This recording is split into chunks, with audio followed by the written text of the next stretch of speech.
Now, as we already told you that India actually abstained from voting for a resolution proposed by Jordan in order to get the immediate humanitarian truce between Israel and Hamas. This is a big breaking news coming in on the same. This is the word now coming in from Congress. Priyanka Gandhi in fact went out to hit out at the centre after India abstains from UN resolution vote calling for humanitarian truce.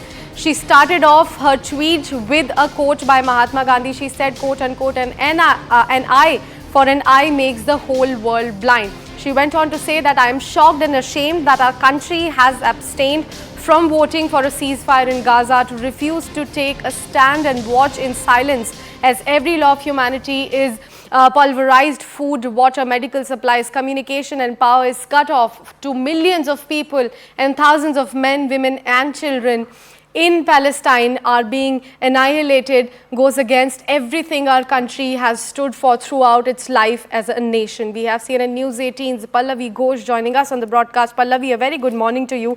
A very crucial word coming in from Congress's side saying that India not standing for ceasefire in Gaza is utterly shameful.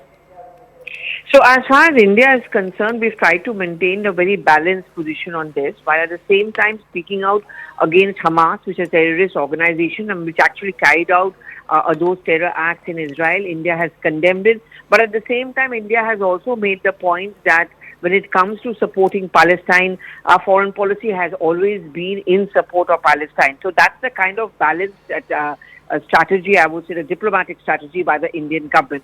But of course, in the context of large number of reports coming out of children and of women being attacked because of the crossfire in the Gaza, there has been pressure mounting on the Indian government that you have to condemn it unequivocally.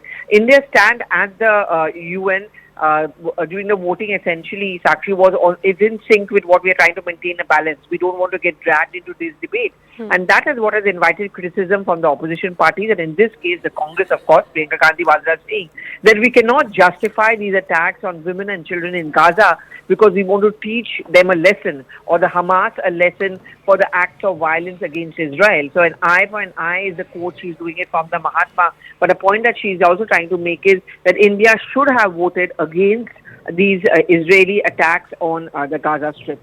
Right, Pallavi. Thank you so much for bringing in all those crucial